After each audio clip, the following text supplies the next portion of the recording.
Bonjour à tous, aujourd'hui on est à Nîmes devant un magasin de vrac et de bio, Garonne Vrac, et on va le visiter avec un spécialiste de la bio, Sauveur Fernandez. Suivez-moi. Bonjour.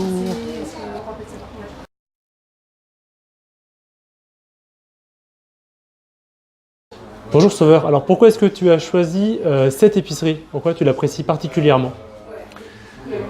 Alors, c'est très simple en fait. Elle fait partie de cette nouvelle génération d'épiceries alternatives bio et locales de proximité. Il y en a à peu près 1000 en France qui sont poussées comme des champignons en 10 ans, donc à peu près. Et elle se distingue par deux points très forts. Un grand pourcentage de produits locaux. Il faut savoir qu'un magasin bio, on a à peu près 10 à 15% en moyenne. Ici, on est à 44% précisément en ultra local, c'est-à-dire autour des villages de Nîmes, donc, et à 70% si on compte la région Gard, Occitanie. Donc, et l'autre point très important est une attention très poussée accordée au relationnel client. On ne se contente pas d'être là s'il a besoin pour un conseil quelconque, on va beaucoup plus loin. On essaie en fait d'établir un véritable contact, en fait comme avant, dans les années 1950, dans cette petite épicerie, où très rapidement le client devenait en fait un ami et on voyait pousser les enfants de nos clients. Et ça même pour une épicerie bio locale, ça reste encore en 2018 assez remarquable. Simon, selon toi, comment est-ce qu'une petite épicerie de proximité bio comme Garonne Vrac pourrait adopter le commerce? Alors pour commencer, je pense qu'il faut faire simple et y aller pas à pas. Vraiment, c'est des étapes très importantes.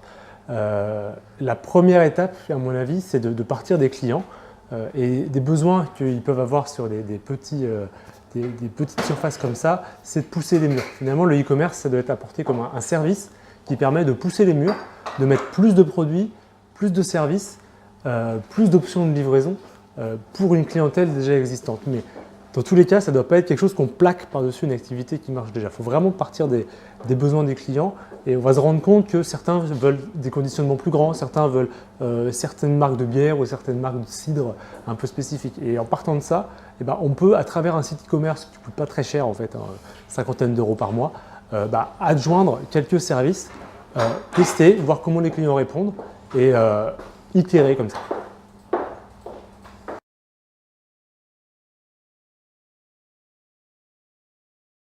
Alors Sauveur, quel conseil tu donnerais à une jeune marque bio qui voudrait s'implanter dans ce genre de magasin? C'est très simple, on peut le résumer en fait en 3 mots, plus de sens. Plus de bio, plus de local, plus de zéro déchet, plus de vrac, plus de responsabilité sociétale sur l'entreprise qui fabrique les produits. C'est aussi simple que ça.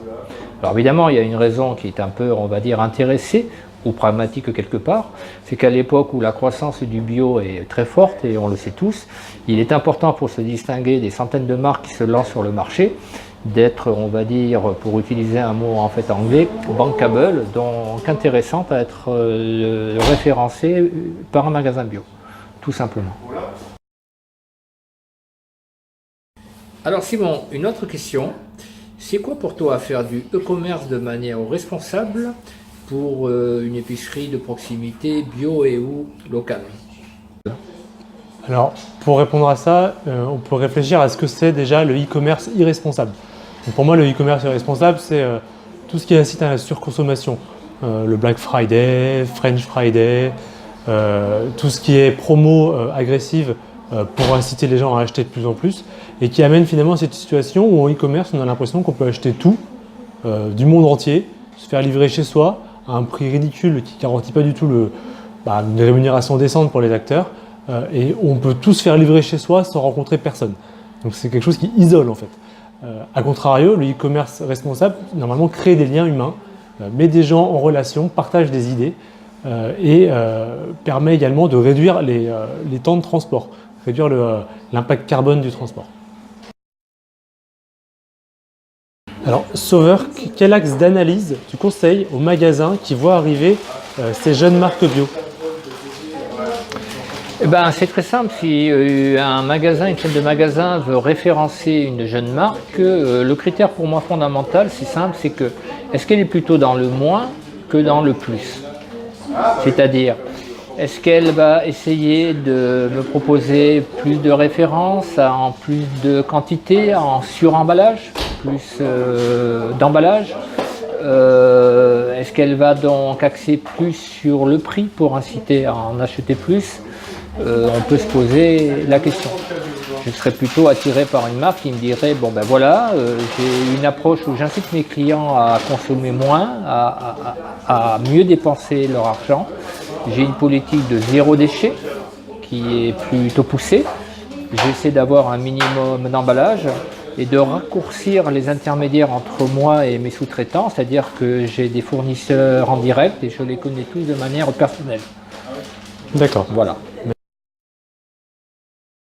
Alors Simon, j'ai encore une question pour toi.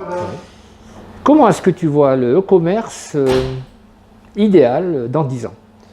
Alors, quand on me dit dans 10 ans, dans ma tête, je pense au rapport du GIEC sur le climat et sur les soubresauts, si ce n'est plus, qu'on risque de vivre dans les 10 prochaines années à cause de cet emballement climatique qui a lieu sous nos yeux. Donc finalement, je pense que dans 10 ans, la vraie question, c'est surtout ça. Le e-commerce, c'est un peu secondaire.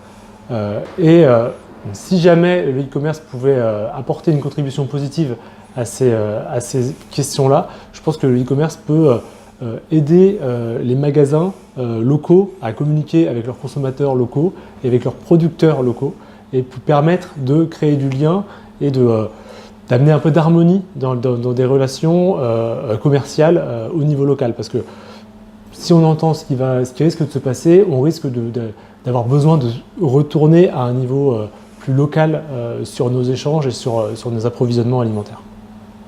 Bon, je pense que c'est très clair. Merci Simon. De rien.